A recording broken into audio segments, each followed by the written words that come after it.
Update muna nga tayo sa mundo ng basketball at gayon na rin sa ating Gilas Pilipinas. Ito nga no, ang ating Gilas Pilipinas, ang ating Philippine team nananatiling malakas ayon sa record ng FIBA pagdating sa gold medal sa mga FIBA Asia Cup events. At gayon na rin itong si Abay Junmar Pajardo. Binabatikos pang PBA lang ba talaga o pang international ang lakas? Ngunit bago tayo magpatuloy, pakipindot naman ang like, subscribe at ang notification bell para updated ka sa susunod kong i-upload. Muli ngang pinag-usapan itong si Abay Junmar Pajardo at ay na rin nga yan sa naging report ng Spin.ph. Ang tanong nga dito, pang PBA lang ba talaga itong si Abay Junmar Pajardo o merong ibubuga sa international? Ang sabi nga dito, Junmar Pajardo, really pang PBA lang? Stats prove you wrong. Kung atin kasing babalikan ay nabatikos itong si Abay sa naging performance niya sa FIBA World Cup Asian Qualifiers second window kung saan nakaharap ng Gilas Pilipinas ang Australia at gayon na rin ng New Zealand dahil hindi nga naging effective itong si Abay at walang naiambag para sa ating Gilas Pilipinas. Hindi naman natin masisisi si Abay dahil naging limitado lang ang kanyang minuto. Kaya naman umugong ang diskusyon, pang PBA lang ba talaga si Abay o may ibubuga sa international game? Well, kung ating ngang babalikan ang prime days o yung kalakasan ni Abay, way back 2014 FIBA World Cup na ginanap sa Spain at nakaharap nga ng Gilas Pilipinas ang Senegal. At ito ngang si Abay ang masasabi nating isa sa mga bumuhat sa Gilas Pilipinas upang matalo ang Senegal sa final score na 81-79 dahil itong si Abay ay umiscore ng 15 points, 9 rebounds at 2 assists sa loob ng 32 minutes. At siya ay nag-average ng 54.5 pagdating sa shooting. At ito nga ang pinaka hindi malilimutang performance ni Abay dahil napakalakas at napakagaling niya dito at natulungan niya ang ating Gilas Pilipinas na matalo ang Senegal. Siya nga ay nag-double digits dito kahit na limitado lamang ang naibigay sa kanyang minuto, ay naibigay ni Abay ang kanyang lakas at ipinatunayang pang-international talaga siya. Samantalang nung 2023 FIBA World Cup na ginanap dito sa Pilipinas kung saan nakaharap nga ng Gilas ang Dominican Republic, isa si Abay sa mga most effective player dahil pang-pito siya sa entire tournament na nag-average ng 2.2 offensive rebound per game.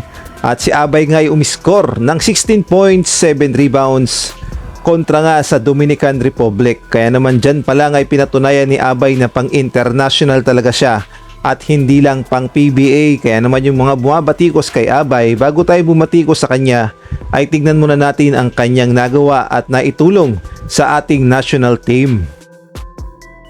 Samantalang sa ibang balita naman, kahit nga hindi natin matalo itong Australia at nananatiling sila ang world number 6, samantalang ang Pilipinas naman ay rank 36 sa buong mundo pagdating sa FIBA World Ranking Men. Ngunit alam nyo ba na pagdating naman sa FIBA Asia Cup sa gold medal tally ay talong-talo natin itong Australia at wala silang panama sa atin dahil ayon nga sa record ng FIBA.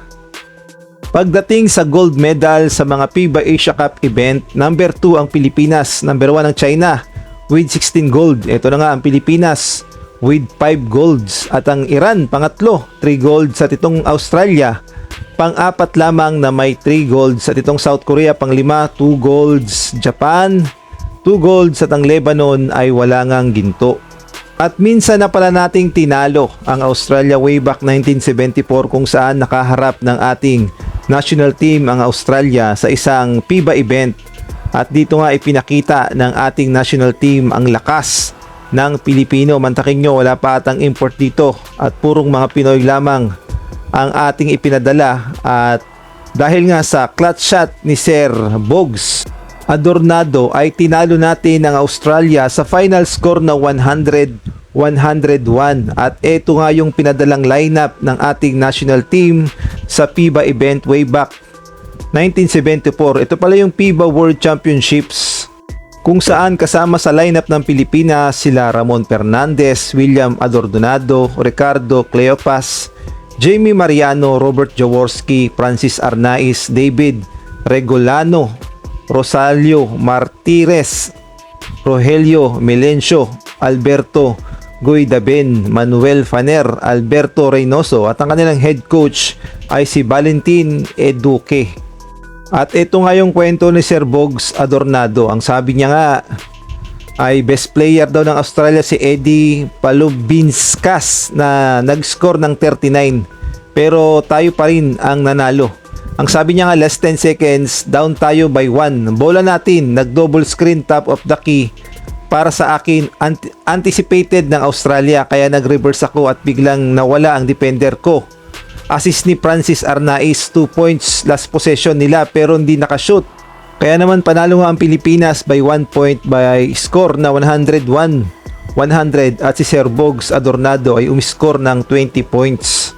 Ngunit sa ngayon nga ay napakahirap na talagang talunin itong Australia dahil unang-una, nag-develop na talaga ang kanilang maturity pagdating sa laro ng basketball at nag-focus nga sila kung paano sila magpapalakas at yung mga player nila ay in-upgrade talaga nila ng todo kaya naman hindi nakakapagtaka na lumakas at na-develop ang larong basketball sa Australia at sa ngayon ay number 6 sila pagdating sa FIBA World Ranking Men. Kayang-kaya naman ng Pilipinas yan kung talagang matututukan ng husto yung practice, yung mga players, ngunit sa ngayon nga ay hindi pa talaga nating magawa. At dito nga sa latest FIBA World Ranking Men, updated nga ito, ang ating Gilas Pilipinas ay nananatili pa rin sa number 36 pagdating sa world ranking sa buong mundo. Pasalamat na lang at hindi tayo bumagsak at stable pa rin ang ating rankings dahil 2 beses tayong natalo sa New Zealand at Australia. Ngunit good news dahil maintain pa rin naman ang ating rankings at sana sa hinaharap ay umangat tayo pagdating sa FIBA World Ranking.